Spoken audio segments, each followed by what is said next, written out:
안녕하세요. 오늘은 여러분께서 보내주신 자료, 하나님의 신성, 심정, 로고스, 창조성이라는 발췌문을 좀 깊이 살펴보려고 하는데요. 네, 반갑습니다. 보통 전지전능, 이런 전통적인 속성 말고요. 여기서는 심정, 로고스, 창조성, 이 세 가지를 딱 짚어서 이야기하더라고요. 맞습니다. 이게 신성을 단순히 어떤 꼴로 보는 게 아니라 기능이나 성질, 특히 창조랑 관련된 능력으로 접근하는 거죠. 네, 그래서 그 세 가지, 심정, 로고스, 창조성이 아주 핵심적인데 특히 심정은 다른 데서는 잘 안 다루는 개념이라고 강조를 해요. 심정.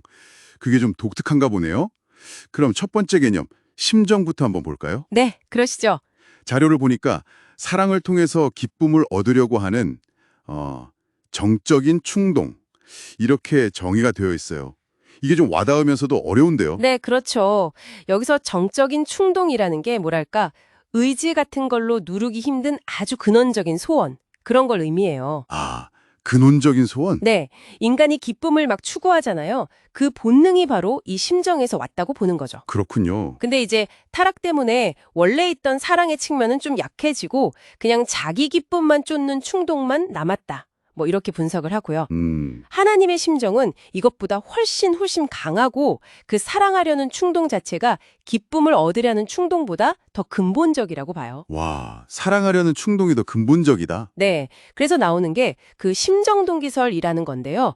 이 우주 창조 자체가 다른 이유가 아니라 이 억누를 수 없는 사랑의 충동 때문에 필연적이었다는 주장입니다. 와, 그러니까 신이 가진 어떤 힘이나 지혜가 아니라 근본적으로 사랑하고 싶어서 우주를 만들었다. 굉장히 다른 관점이네요. 그렇죠. 아주 독특한 부분이죠. 이게 또 문화활동이나 우주의 힘과도 연결된다고요? 네, 그렇습니다. 우리가 하는 학문, 예술, 도덕 같은 거 있잖아요. 그런 문화활동의 본래 동기가 바로 이 심정이고 이상적인 문화는 사랑을 실현하는 심정 문화여야 한다고 봐요. 심정 문화. 네. 근데 요즘 문화가 위기다 이런 말 많이 하는데 그게 바로 이기심이 심정을 가려버렸기 때문이고 해결책은 결국 심정을 회복하는 데 있다. 이렇게 주장하는 거죠.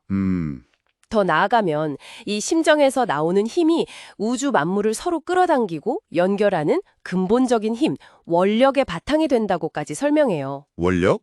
만유원력 할 때 그건가요? 네, 비슷한 맥락인데 단순한 물리적인 힘뿐만 아니라 사랑의 힘도 같이 작용한다는 거예요. 서로 사랑하는 게 자연 법칙이다. 뭐 이런 이야기죠. 와, 그럼 이게 적을 사랑하라 같은 문제에도 답을 줄 수 있다 이런 건가요? 네, 그런 현실적인 문제까지 연결될 수 있다고 보는 겁니다. 그렇군요.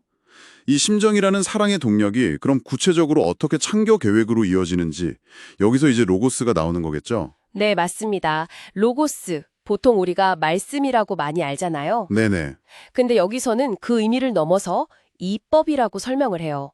이성과 법칙의 통일.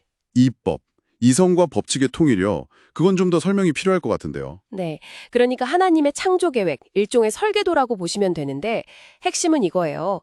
자유를 추구하는 이성하고 필연성을 따르는 법칙이 서로 막 싸우는 게 아니라는 거죠. 대립하는 게 아니다. 네, 오히려 하나로 통일돼서 조화를 이룬다는 겁니다. 비유하자면 기차가 정해진 레일 위를 달리잖아요?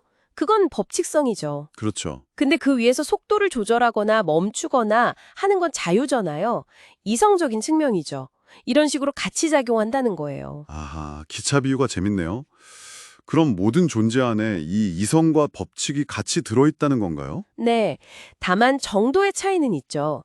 식물 같은 저차원 존재는 법칙성이 더 강하게 나타나고 인간 같은 고차원 존재는 이성성이 더 강하게 나타난다고 봐요. 그렇군요. 이게 그럼 우리가 말하는 자유하고는 어떻게 연결되나요? 자유와 방종 이런 얘기가 나올 것 같은데요. 네, 아주 중요한 지점입니다. 여기서 말하는 참된 자유는 이 법, 그러니까 원리나 질서 안에서 이성을 따르는 거래요. 원리 안에서의 자유. 네, 그걸 벗어나서 그냥 제멋대로 하는 건 자유가 아니라 오히려 파괴적인 방종이라고 딱 선을 긋습니다. 요즘 사회가 혼란스러운 것도 결국 이 로고스, 즉 질서와 원리에 대한 이해가 부족하기 때문이라고 보고요. 그래서 로고스를 제대로 이해하는 게 질서 회복의 길이다. 이렇게 주장하는 거죠. 근데 법칙, 질서만 너무 강조하면 좀 차갑게 느껴질 수도 있을 것 같아요. 맞아요. 그래서 중요한 게 뭐냐면 이 로고스가 그냥 법칙만 있는 게 아니라 심정을 바탕으로 한다는 점이에요. 아, 또 심정이 나오는군요. 네, 창조 계획이나 법칙의 가장 근본에는 사랑, 즉 심정에 깔려 있다는 거죠. 사랑이 빠진 법칙은 그냥 공허한 거잖아요. 그렇죠. 그래서 뭐 가정의 평화 같은 아주 현실적인 문제도 결국은 사랑에 기초한 이 법, 로고스를 회복해야 해결될 수 있다. 이렇게 강조를 합니다. 알겠습니다. 그러니까 심정이 창조의 왜에 해당한다면 로고스는 어떻게 계획하는지에 대한 답이군요. 네, 그렇게 볼 수 있겠네요. 그럼 마지막 개념, 창조성. 이건 실제로 무엇을 만드는 능력, 이걸 말하는 걸까요? 네, 맞아요. 창조성. 근데 이것도 그냥 막연히 새 것을 만드는 능력이 아니고요. 정의가 좀 구체적이에요. 어떻게요? 목적을 중심으로 내적인 구상과 외적인 실현을 이루는 능력. 좀 더 구체적으로는 사회기대 형성 능력이라고 표현하는데요. 사위기대 형성 능력. 그건 또 뭔가요? 네, 이게 내적인 사회기대랑 외적인 사회기대로 나뉘는데요.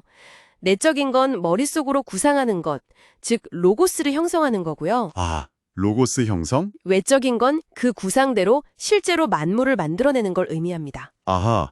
그럼 인간도 이 창조성을 가지고 있는 거죠? 네, 본래는 인간이 만물을 사랑으로 다스리는 존재가 되기 위해서 하나님의 이 창조성을 온전히 이어받도록 창조되었다고 설명해요. 아, 본래는?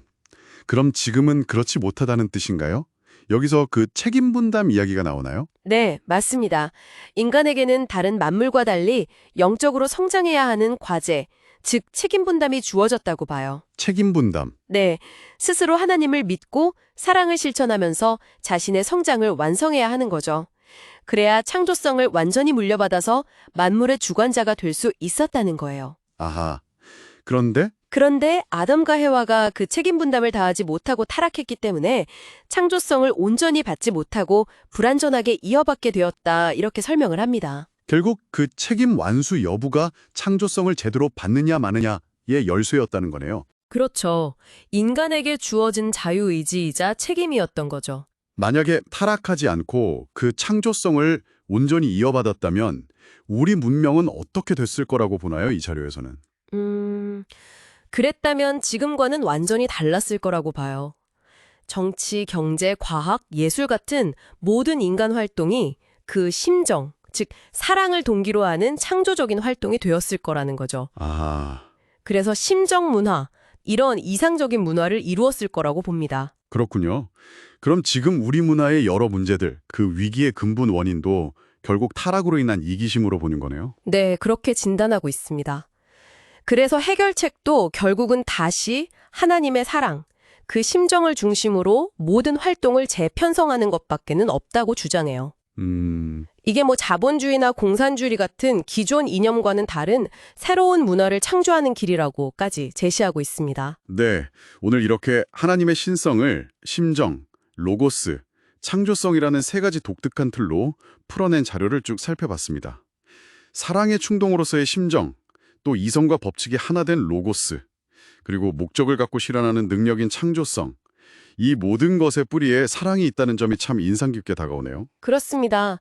이 자료는 이런 개념들이 그냥 머릿속 생각에 그치는 게 아니라 뭐 현대사회의 문화 위기라든지 사회 질서 문제, 또 인간의 책임 같은 아주 현실적인 문제들에 대한 해답의 실마리를 준다고 주장하고 있는 거죠. 네, 여러분은 어떻게 들으셨나요? 만약 우주가 돌아가는 원리나 우리 인간 활동의 근본 동기를 사랑이라는 렌즈로 다시 보게 된다면 어떨까요? 여러분이 세상을 이해하고 또 살아가는 방식에 어떤 질문이나 어쩌면 작은 변화가 생길 수도 있지 않을까요? 한 번쯤 곱씹어 볼 만한 질문인 것 같습니다. 네, 의미 있는 질문이네요. 오늘은 여기까지 나누겠습니다. 다음 시간에 또 흥미로운 자료로 찾아뵙겠습니다. 감사합니다. 감사합니다.